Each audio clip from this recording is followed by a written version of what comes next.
Tibula, my name is NoNoNoah, and welcome to Game Grind, the only show on the internet that does the grinding for you. And do you guys like summer?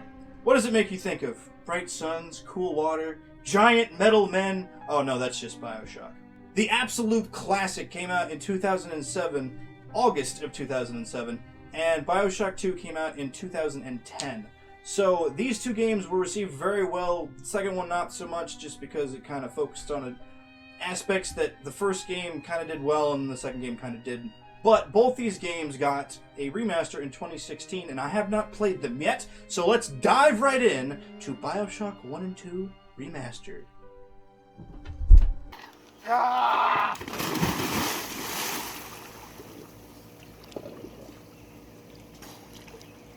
Ah.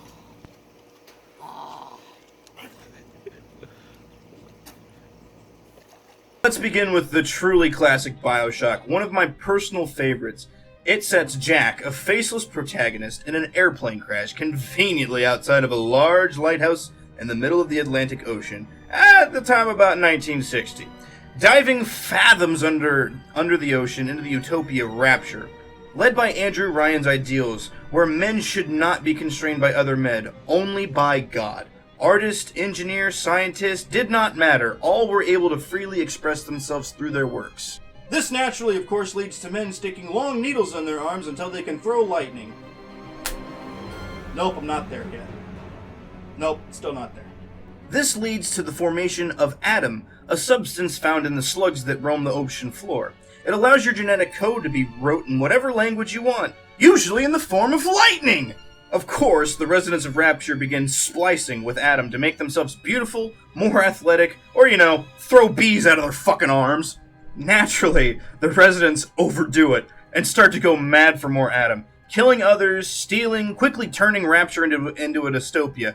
Unable to create Atom fast enough, the scientists Tenenbaum and Suchong began creating little sisters made by fusing a small girl with an Atom slug so they could regain the genetic material lost within dead members of Rapture's society. And then Big Daddies were made to protect those girls. I know this seems like a lot of information, but this is vital to how we view the first and second game respectively, so just hang in there, I'm almost done explaining. This whole system set in place by the creator of Plasmid, Suchong and Tenenbaum, drives Rapture to madness, and anyone with a brain left wants new leadership. Andrew Ryan only has one other competitor within this city, and this is Frank Fontaine of Fontaine Futuristics, leading the city into a brutal civil war between the two corporations. Tenenbaum was initially employed by Fontaine, and with his help, does some naughty things that I'll tell you about in a minute. However, Fontaine dies, which is right about when Jack, our character, drops into Rapture. Now, when you step out of that first bathysphere, the mind fucking commences. We meet a man named Atlas. He's trying to escape the city with his wife Myra and his son Patrick. And Andrew Ryan does not want any of them to leave. So, what do?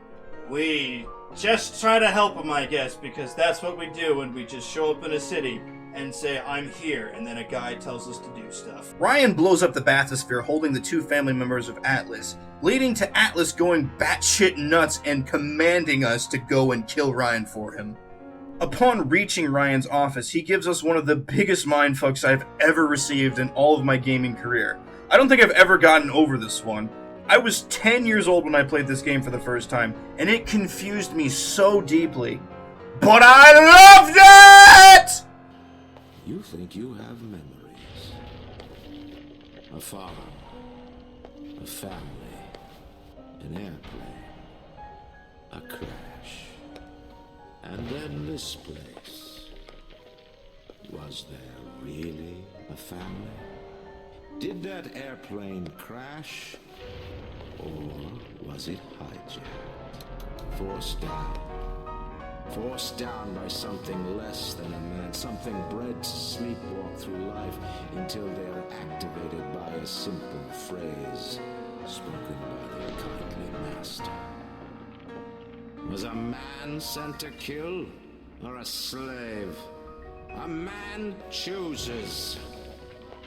A slave obeys. Would you kindly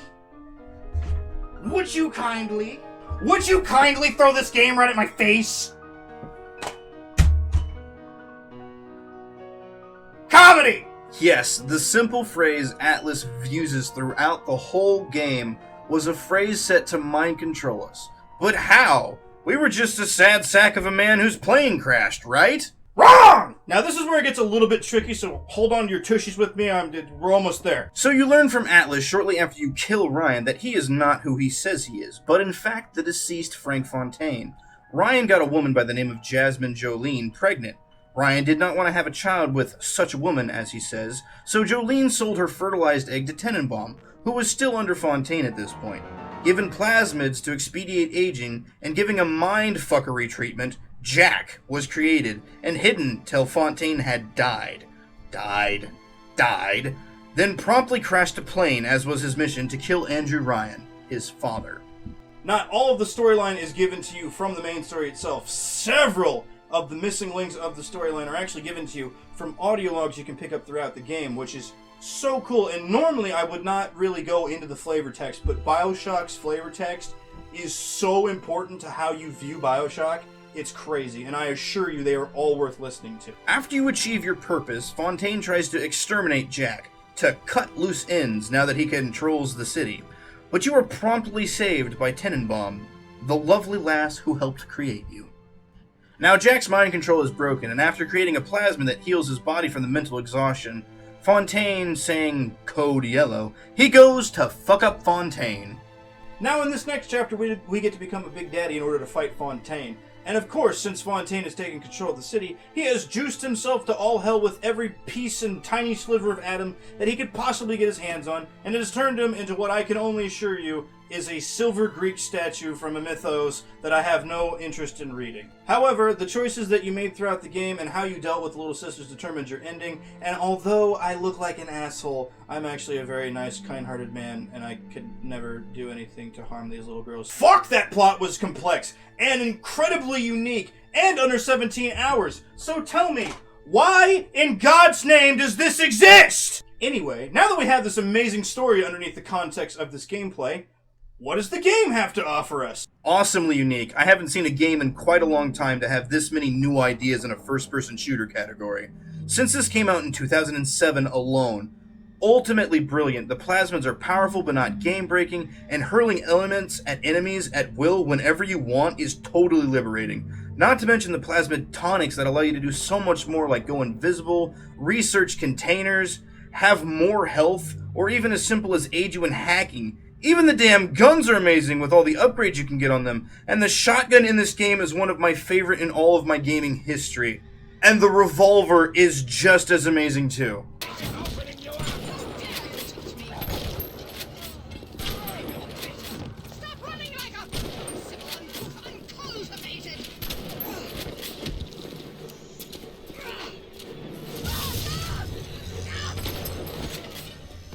So throughout the different chapters, you decide to either harvest or rescue the Little Sisters. The harvest will give you more Atom, but it kills the girl in the process. But by saving them, it makes you feel like a better person. Plus, when you save multiple girls, they bring you teddy bears with Atom. That basically gives you all the Atom you would have received had you harvested them in the first place, like the potatoes they are. Aggressive lollipops are in order! You then use this Atom to get new plasmids, new tonics, and even upgrade current plasmids you have, which are huge incentives to go and deal with all the Little Sisters in a level. And the Big Daddies at the end of the game require some of the most focused combat you will ever play. And believe me, when you take down a Big Daddy, it feels good. Just listen to his death sound.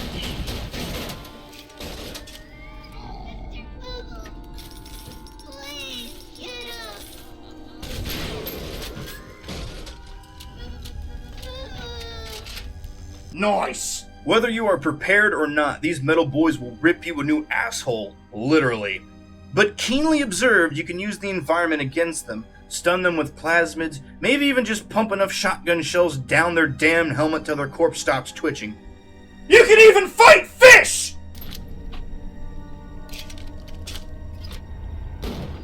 Animal cruelty! YouTube copyright strike! Unfortunately, outside the Big Daddies, the Splicers, as they're called, don't offer much of a challenge, but each have their own unique fighting styles. There's Thuggish Splicers, who use melee attacks, Leadhead Splicers, who use guns, Nitro Splicers, which throw bombs, Houdini Splicers, which throw fireballs and can teleport at will, and spider splicers who are agile and throw hooks at you, because they're pirates, apparently. You can even research them all with a camera to get combat bonuses on them, learn their weaknesses, and maybe even earn a tonic or two. But my favorite way of researching these bastards is simply camera spam! I'm serious, taking pictures of them like you're a failing paparazzi member is clearly the best way to research them, as you can just look at the pictures later, right? They don't need to be good in the moment. The remaster made the game look absolutely beautiful and stunning. The visuals were great, the textures were well updated and kept, and not to mention some of the enemy animations I hadn't even seen before. They did so much right with this.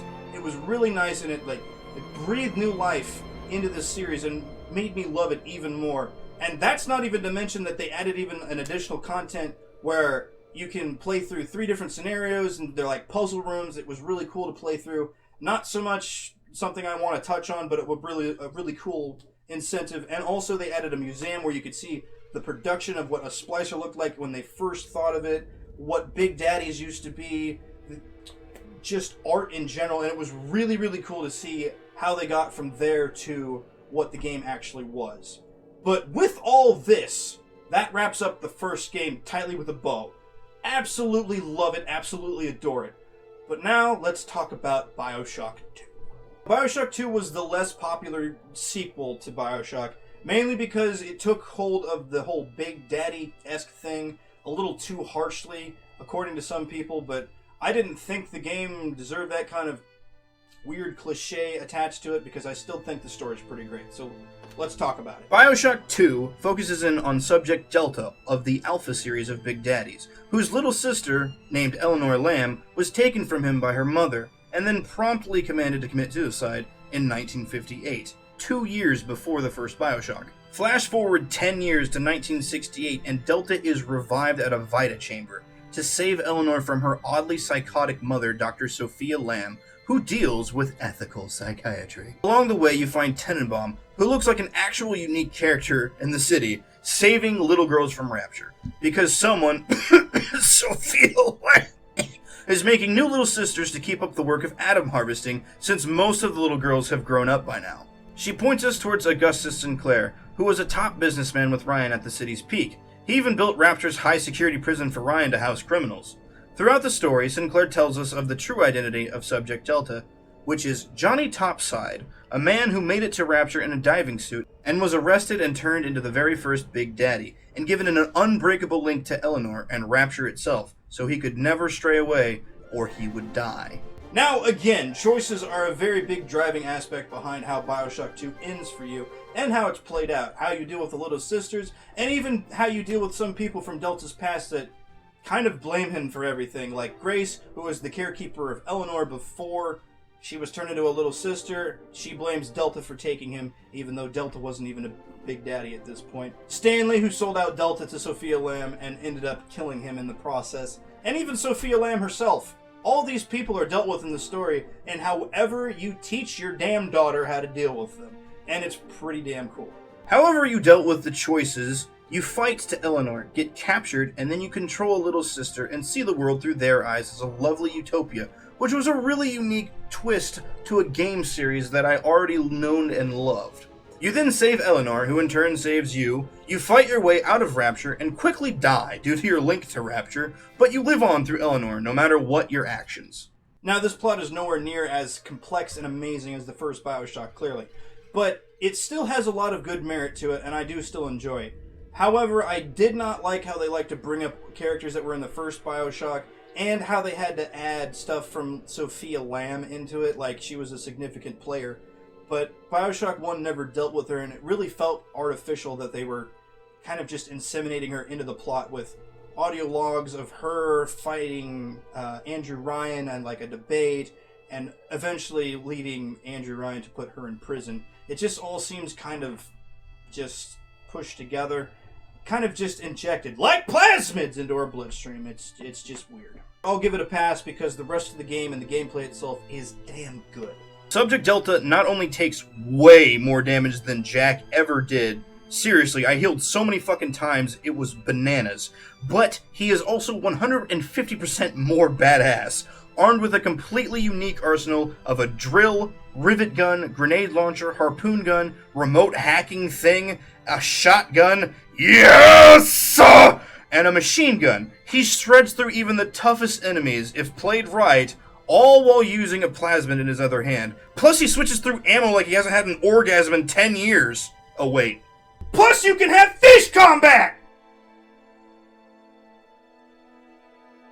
Fish! My favorite, the shotgun, is still just as amazing as ever, and the sounds still make me hard.